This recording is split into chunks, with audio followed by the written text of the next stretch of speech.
നമ്മളെ നയിക്കുന്ന അല്ലെങ്കിൽ നമ്മൾ വിശ്വസിക്കുന്ന ഒരു പ്രത്യയശാസ്ത്രം അത് ജനാധിപത്യമാണ്. ജനാധിപത്യം ശക്തമാണ് എന്ന അല്ലെങ്കിൽ അതിൻ്റെ മഹോത്സവങ്ങൾ എപ്പോഴും കേരളത്തിന് ആഘോഷമാണ്, ആനന്ദം നൽകുന്നവയാണ്. അതിൻ്റെ ഒരു കാഴ്ച കൂടി, ഒരു ദൃഷ്ടാന്തം കൂടിയാണ് നിലമ്പൂരിലെ കുട്ടിക്കലാശ ദിവസം. ഇനി 3 മണിക്കൂർ ബാക്കിയുണ്ട്. 3 മണിക്കൂർ ബാക്കിയുള്ളപ്പോൾ തന്നെ അതിൻ്റെ പരമാവധിയിലേക്ക് ഏതാണ്ട് സാധാരണ തെരഞ്ഞെടുപ്പുകളൊക്കെ ഒരു 5 മണിക്ക് കാണുന്ന കുട്ടിക്കലാശ കാഴ്ച ഇപ്പോൾ തന്നെ നിലമ്പൂരിൽ പ്രകടമാണ്.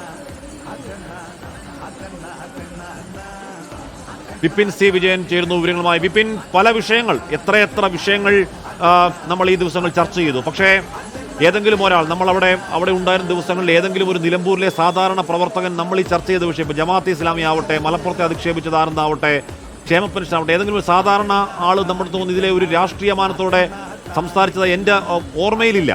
അവർ പറഞ്ഞത് അവരുടെ ജീവൽ പ്രശ്നങ്ങളെക്കുറിച്ചാണ്, അവർ നേരിടുന്ന ഈ പറഞ്ഞ മലയോര മേഖലയിലെ പ്രശ്നങ്ങളെക്കുറിച്ചാണ്, ദൈനംദിനം പോരാടി ജീവിക്കേണ്ടി വരുന്ന വന്യമൃഗങ്ങളെക്കുറിച്ചൊക്കെ അവരുടെ സാധാരണ മനുഷ്യൻ്റെ, പാവം മനുഷ്യരുടെ ആശങ്കകൾ പങ്കുവെച്ച് കുറേയധികം ആൾക്കാരെ കണ്ട ദിവസങ്ങൾ കൂടിയാണ്. അതുകൊണ്ട് ഈ പറയുന്ന വിഷയങ്ങൾ ഏതൊക്കെ വോട്ടിലേക്ക് പ്രതിഫലിക്കുമെന്നൊക്കെ നമുക്ക് 19-ാം തീയതിയാണ് തീരുമാനിക്കപ്പെടുക. 23 ആണത് കേരളം എന്തായാലും അറിയുക. പക്ഷേ ഇപ്പോൾ ശക്തി പ്രകടനത്തിൻ്റെ മണിക്കൂറുകളാണ്.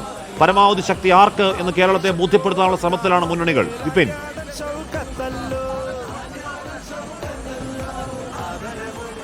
ആഷ്മി, 25 ദിവസം നീണ്ട വലിയ പ്രചാരണം നമ്മൾ കണ്ടതാണ്. വീറും വാശിയും ഒട്ടും ചോരാതെയുള്ള പ്രചാരണം, അതിന്റെ കൊട്ടിക്കലാശം. അപ്പോൾ അതിനേക്കാൾ മനോഹരമാക്കുവാൻ, അതിനേക്കാൾ ഊർജ്ജസ്വലമാക്കുവാനൊക്കെ ആയിട്ടുള്ള എല്ലാ ഒരുക്കങ്ങളും മുന്നണികൾ നേരത്തെ തന്നെ കണക്കുകൂട്ടിയിരുന്നു. ഇപ്പോഴിതാ നിലമ്പൂരിന്റെ ഒരു വഴി മുഴുവനായും, നിലമ്പൂരിന്റെ പ്രധാന പാത മുഴുവനായും രാഷ്ട്രീയ പാർട്ടികൾ അവർ അത് കൈയടക്കിയിരിക്കുന്നു. LDF-ന്റെയും UDF-ന്റെയും NDA-യുടെയും പരമാവധി പ്രവർത്തകർ എത്തിക്കൊണ്ടിരിക്കുകയാണ്. പല വഴികളായി വന്ന് ഒരു കടലായി തീരുന്നത് പോലെ അത്രയേറെ പ്രവർത്തകർ വരുന്നു. അവരുടെയൊക്കെ ആവേശം കാണുമ്പോൾ തന്നെ നമുക്കറിയാം കഴിഞ്ഞ ദിവസങ്ങളിലൊക്കെ ഉണ്ടായിരുന്ന ഒരു പ്രചാരണം അത് അതിന്റെ മൂർധന്യാവസ്ഥയിലേക്ക് എത്തുകയാണ്. ഈ കൊട്ടിക്കലാശത്തിലൂടെ ഇത്രയും ദിവസം അവർ രാഷ്ട്രീയം പറഞ്ഞിട്ടുണ്ട്. ഇവിടെ വാക്പോരുകൾ ഉണ്ടായിരുന്നു. ഈ പറഞ്ഞതുപോലെ പല വിധത്തിലുള്ള വിഷയങ്ങൾ മിന്നിമറഞ്ഞ ഒരു ദിവസങ്ങൾ തന്നെയായിരുന്നു കഴിഞ്ഞ 25 ദിവസങ്ങൾ. അതിലെ ഓരോന്നും നമുക്ക് എടുത്തു പരിശോധിക്കുകയാണെങ്കിൽ ആദ്യം ക്ഷേമ പെൻഷനിൽ തുടങ്ങിയതാണ്. അവസാനം ഇതാ PV അൻവറിന്റെ റോഡ് ഷോയിൽ ഉണ്ടായിരുന്ന ആൾബലം, അത് ഏത് മുന്നണിയെ ബാധിക്കും, ആർക്കായിരിക്കും ആ വോട്ടുകൾ ചോരുക തുടങ്ങിയിട്ടുള്ള ചർച്ചകളിൽ വരെ എത്തിയ പല വിധത്തിലുള്ള വിവാദങ്ങൾ ഉണ്ടായിരുന്നു. അതിനൊക്കെ അവസാനമാണ് ഈ കൊട്ടിക്കലാശം. അത് പരമാവധി ഊർജ്ജമാക്കുക, പരമാവധി കളറാക്കുക എന്നുള്ളൊരു ഉദ്ദേശത്തോടു കൂടി തന്നെ എല്ലാ മുന്നണികളും എത്തുന്നു. സാധാരണ നമ്മളൊരു 4 മണിക്കൊക്കെയാണ് ഇപ്പോൾ പാലക്കാട് ഉപതെരഞ്ഞെടുപ്പിലൊക്കെ ആ ഒരു കൊട്ടിക്കലാശത്തിന്റെ ആവേശം കണ്ടത് എന്നുണ്ടെങ്കിൽ ഇവിടെ അതിതാ 2 മണിക്കു തന്നെ പരമാവധി പ്രവർത്തകർ ഇങ്ങോട്ടേക്ക് എത്തിക്കൊണ്ടിരിക്കുന്നു. റോഡ് ഷോ ആയി രാവിലെ തന്നെ തുടങ്ങിയിരിക്കുന്നു.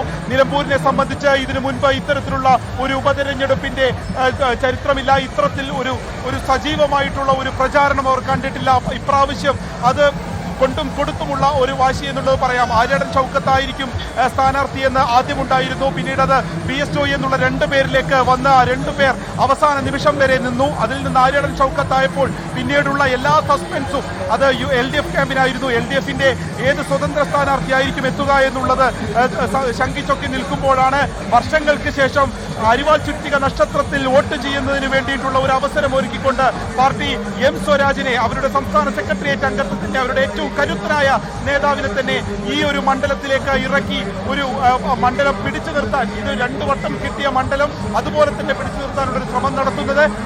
UDF ക്യാമ്പിനെ സംബന്ധിച്ച് പ്രധാനമായും അവർ ആദ്യത്തെ ആഴ്ചയെല്ലാം PV അൻവറുമായി ബന്ധപ്പെട്ട വിഷയത്തിൽ കറങ്ങിത്തിരിയുകയായിരുന്നു എന്ന് വേണം പറയാൻ.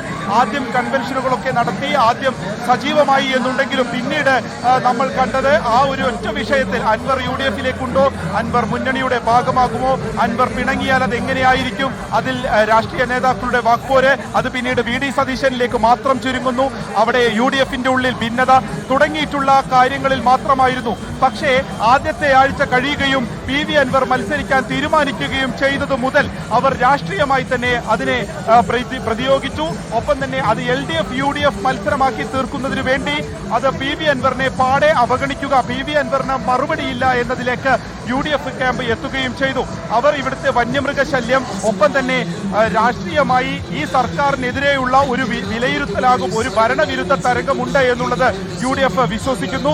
പ്രിയങ്ക ഗാന്ധിയുടെ വരവോടുകൂടി ഉണർന്നതാണ് ഇവിടുത്തെ UDF ക്യാമ്പ്. അത് കുറച്ചുകൂടി സജീവമായി ആത്മവിശ്വാസം കൂടിയിരിക്കുന്നു.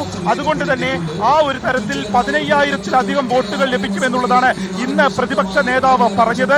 ആ 15,000-ത്തിലധികം വോട്ടുകൾ അത് ഭരണവിരുദ്ധ തരംഗമുണ്ട് എന്നുള്ള ഉറപ്പിന്മേലാണ് UDF എല്ലാ പ്രതീക്ഷയും വെക്കുന്നത്. LDF-നെ സംബന്ധിച്ച് ഇത് ഇപ്രാവശ്യം ഈ മണ്ഡലത്തെ സംബന്ധിച്ച് അത് നിലനിർത്താൻ കഴിയുമെന്നുള്ളതാണ്. അത് നിലനിർത്തുക എന്നുള്ളത് ഒരു മൂന്നാം പിണറായി സർക്കാരിലേക്കുള്ള ഏറ്റവും വലിയ വാതിലാകുമെന്ന് കരുതുന്നു.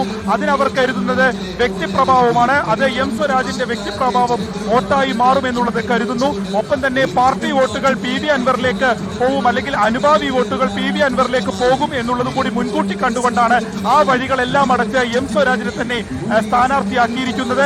അത് ഗുണം ചെയ്യുമെന്നുള്ളതാണ് LDF ക്യാമ്പിന്റെ വിശ്വാസമുള്ളത്. പ്രതീക്ഷിച്ച അത്രയൊരു ഭരണവിരുദ്ധ തരംഗം നിലമ്പൂരിൽ ഉണ്ടാകില്ല എന്നുള്ള ഒരു വിലയിരുത്തലുമുണ്ട്. അതുകൊണ്ട് തന്നെ വിജയിച്ച് കയറാം എന്നുള്ള പ്രതീക്ഷ LDF ക്യാമ്പിന്. ഒപ്പം BJP-യെ സംബന്ധിച്ച് അവർക്ക് പുതിയ അധ്യക്ഷൻ വന്നതിന് ശേഷം നടക്കുന്ന ആദ്യത്തെ തിരഞ്ഞെടുപ്പാണ്. അതുകൊണ്ട് തന്നെ ഇതിൽ അവർക്ക് വിജയിക്കുക, അല്ലെങ്കിൽ വിജയിക്കാൻ കഴിഞ്ഞില്ലെങ്കിൽ കൂടി ഒരു കരുത്ത് തെളിയിക്കുക, വോട്ടിംഗ് ശതമാനം കൂട്ടാൻ കഴിഞ്ഞാൽ പോലും അത് BJP-യെ സംബന്ധിച്ച് വലിയ വിജയമാകും. അത് മലയോര ജനത, പ്രത്യേകിച്ച് ക്രിസ്ത്യൻ സമൂഹം തങ്ങൾക്കൊപ്പം നിൽക്കുന്നു എന്ന് കാണിക്കുന്നതിന് വേണ്ടിയിട്ടുള്ള ഒരു തെളിവായി മാറും. അത്തരത്തിലാണ് BJP അത് കണക്കുകൂട്ടുന്നത്. PV അൻവറിനെ സംബന്ധിച്ച് ആഷ്മി അതൊരു ജീവൻ മരണ പോരാട്ടം തന്നെയാണ്. ഈ തെരഞ്ഞെടുപ്പിൽ തോറ്റാൽ താൻ എന്തായി മാറുമെന്നുള്ളത് പറയാൻ കഴിയില്ല. അത് നിലമ്പൂരിലെ ജനങ്ങൾ വിലയിരുത്തട്ടെ എന്നുള്ളതായിരുന്നു PV അൻവർ ഇതിനു മുൻപൊക്കെ പറഞ്ഞുകൊണ്ടിരുന്നത്. അതുകൊണ്ട് തന്നെ അദ്ദേഹം ഇപ്പോഴും വിജയിക്കുമെന്ന ആത്മവിശ്വാസം കൈവിടുന്നില്ല. 75% വോട്ട് തന്റെ ഒപ്പം നിൽക്കും എന്നുള്ളത് കരുതുന്നു. അതിന്റെ മുന്നോടിയായിട്ട് നടത്തിയ ഒരു ശക്തി പ്രകടനമായിരുന്നു യൂസഫ് പത്താനുമായി വന്നിട്ടുള്ള വലിയ ഒരു റോഡ് ഷോ. ആ റോഡ് ഷോയ്ക്ക് ശേഷം തൃണമൂൽ കോൺഗ്രസിന്റെ ക്യാമ്പിന് ആത്മവിശ്വാസം കൂടിയിട്ടുണ്ട്. പരമാവധി വോട്ട് പിടിക്കുക എന്നുള്ളതാണ്. 20,000-ത്തിലധികം വോട്ട് PV അൻവർ പിടിക്കും എന്നുള്ളത് ഒരു കണക്കുകൂട്ടലുണ്ട്. അങ്ങനെയാണെങ്കിൽ പോലും അത് ഏത് മുന്നണിയെ ബാധിക്കും എന്നുള്ളത് വിജയപരാജയങ്ങളെ പോലും ബാധിക്കും. ഏറ്റവും പ്രധാനപ്പെട്ട ചോദ്യം അത് തന്നെയാണ്. PV അൻവറിന് എത്രത്തോളം സ്വാധീനം മണ്ഡലത്തിലുണ്ട്? PV അൻവറിന്റെ പോയ കാലത്ത് ആദ്യ തെരഞ്ഞെടുപ്പിൽ മത്സരിക്കുമ്പോൾ 11,000-ന്റെ ഭൂരിപക്ഷം നേടി PV അൻവർ. പിന്നീട് മത്സരത്തിൽ ആ ഭൂരിപക്ഷം കുറഞ്ഞിരുന്നു. അൻവറിന്റെ സ്വാധീനം അവിടെ ഉണ്ടോ? അൻവർ മുന്നോട്ട് വെച്ച ഈ പറഞ്ഞ പിണറായിസം എന്നടക്കമുള്ള ആദ്യം മുന്നോട്ട് വെച്ച വിഷയം, പിന്നീട് UDF-മായി കലഹിച്ച് സതീശനിസം എന്ന് പറയുന്ന വിഷയം, ഈ വിഷയത്തേക്ക് ജനം മുഖവിലേക്ക് എടുത്തിട്ടുണ്ടോ എന്നടക്കമുള്ള കാര്യങ്ങൾ അത് വോട്ടിന്റെ രൂപത്തിൽ അങ്ങോട്ടേക്ക് വരുമോ എന്ന ചോദ്യത്തിന് ഉത്തരം ഉണ്ടാവാനിരിക്കുന്നു. ഏറ്റവും പ്രധാനം PV അൻവർ എന്ന് പറയുന്ന CPM-ന്റെ അവിടുത്തെ സ്വതന്ത്ര പരീക്ഷണത്തിന്റെ രാഷ്ട്രീയ ഭാവി എന്താണ്? രാഷ്ട്രീയ വനവാസത്തിലേക്കുള്ള തുടക്കമാണോ എന്നൊക്കെയുള്ള വലിയ ചോദ്യങ്ങൾ അവിടെയുണ്ട്. അങ്ങനെയൊന്നും സംഭവിക്കില്ലെന്ന് PV അൻവർ പറയുമ്പോഴും അൻവർ ഫാക്ടറേ അല്ല എന്നാണ് LDF-ഉം UDF-ഉം ഒരേപോലെ, സണ്ണി ജോസഫും MV ഗോവിന്ദനും ഒരേപോലെ പറയുന്നത്. അൻവർ ഒരു ഫാക്ടർ അല്ല, അൻവർ ജയപരാജയങ്ങൾ നിർണ്ണയിക്കുന്നതിൽ ഒരു ഘടകമേ അല്ല എന്നാണ് ഇരു മുന്നണികളും പറയുന്നത്. അതങ്ങനെയാണെങ്കിൽ അൻവറിൻ്റെ രാഷ്ട്രീയ ഭാവി എത്രത്തോളം ഉണ്ട് എന്നതൊക്കെ ചോദ്യം ചെയ്യപ്പെടുന്ന തെരഞ്ഞെടുപ്പാണിത്. എന്തായാലും കൊട്ടിക്കലാശത്തിലേക്ക് പോകുന്നു. കൊട്ടിക്കലാശത്ത് ഇനിയിപ്പോൾ 3 മണിക്കൂറിൽ താഴെ മാത്രമാണ് നിലമ്പൂരിലെ പരസ്യപ്രചാരണം പൂർത്തിയാവാനുള്ളത്. ഒരുപാട് വിഷയങ്ങൾ ചർച്ചയായ തെരഞ്ഞെടുപ്പിൽ അതൊക്കെ വോട്ടാക്കി മാറ്റാനുള്ള അവസാനവട്ട ശ്രമത്തിലാണ് മുന്നണികൾ. കൃത്യമായി തന്നെ 2 സ്ഥലങ്ങളാണ്, നിലമ്പൂരിലും എടക്കരയുമായാണ് കൊട്ടിക്കലാശം നടക്കുന്നത്. അത്രത്തോളം പ്രവർത്തക പങ്കാളിത്തം ഉറപ്പായതുകൊണ്ട് തന്നെ ഇതൊരു സ്ഥലത്ത് കൊട്ടിക്കലാശമാണെങ്കിൽ അത് ഒരുപക്ഷെ നിയന്ത്രണാതീതമായി പോകും എന്ന കൃത്യമായ തിരിച്ചറിവിലാണ് നിലമ്പൂരിലും എടക്കരയിലുമായി കൊട്ടിക്കലാശം. നിലമ്പൂരിൽ UDF-ന് അനുവദിക്കപ്പെട്ട സ്ഥലം CNG റോഡിൽ നിലമ്പൂർ മിൽമ ബൂത്ത് മുതൽ ഹോസ്പിറ്റൽ റോഡ് ജംഗ്ഷൻ വരെയാണ്. നിലമ്പൂർ LDF-നാവട്ടെ അത് മഹാറാണി ജംഗ്ഷൻ മുതൽ നിലമ്പൂർ സ്റ്റേഷൻ പടി വരെ. NDA-ക്ക് ഹോസ്പിറ്റൽ റോഡ് ജംഗ്ഷൻ മുതൽ സഫ ഗോൾഡ് ജ്വല്ലറി വരെയാണ് NDA-ക്ക്. SDP താഴെ ചന്തക്കുന്നിലാണ് SDP നിലമ്പൂരിലെ സ്ഥലം. എടക്കരയിലേക്ക് വന്നാൽ UDF-ന് പുതിയ ബസ് സ്റ്റാൻഡ് എൻട്രൻസ് മുതൽ ഇന്ദിരാഗാന്ധി ബസ് സ്റ്റാൻഡ് പകുതി വരെ UDF-നുണ്ട്. LDF-ന് ഇന്ദിരാഗാന്ധി ബസ് സ്റ്റാൻഡ് ബാക്കി പകുതി ഭാഗം മുതൽ മീൻ മാർക്കറ്റ് റോഡ് വരെയാണ്. NDA-ക്ക് ഏറനാട് ഹോസ്പിറ്റൽ മുതൽ പുതിയ ബസ് സ്റ്റാൻഡ് ബസ് കയറുന്ന ഭാഗം വരെ. SDP-ക്ക് ചെമ്മണ്ണൂർ ജ്വല്ലറി മുതൽ മുസ്ലിയാരങ്ങാടി വരെ എന്നിങ്ങനെയാണ് ആ ക്രമീകരണം. അത് കൃത്യമായി തന്നെ രാഷ്ട്രീയ പാർട്ടി നേതാക്കളുമായും പോലീസുകാരുടെ സാന്നിധ്യത്തിൽ ആലോചിച്ച് തീരുമാനിച്ചതാണ്. ഈ പറഞ്ഞ കൃത്യമായി തന്നെ വേർതിരിച്ചു കൊടുക്കുന്നത്, ബാരിക്കേഡ് വെച്ച് വേർതിരിച്ചു കൊടുക്കുന്ന സ്ഥലങ്ങൾ നമ്മൾ അത് പാലക്കാട് ബൈ ഇലക്ഷനിലും അത്തരത്തിൽ ബാരിക്കേഡ് വെച്ച് വേർതിരിക്കുന്ന സ്ഥലങ്ങൾ നമ്മൾ കണ്ടു. പക്ഷേ അവിടെയും ഇവിടെയുമൊക്കെ ഈ പറയുന്ന കയ്യകലത്തിൽ മുന്നണികൾ എത്തുന്നുണ്ട് എന്ന കാര്യം ഉറപ്പാണ്. അങ്ങനെ എത്തുമ്പോൾ ഉറപ്പായും ഓരോരോ ക്യാമ്പുകളിൽ ആവേശം അതിൻ്റെ 10 മടങ്ങായി പരകോടിയിലേക്ക് ഉയരാൻ ഇനി മണിക്കൂറുകൾ മാത്രമാണ് ബാക്കി.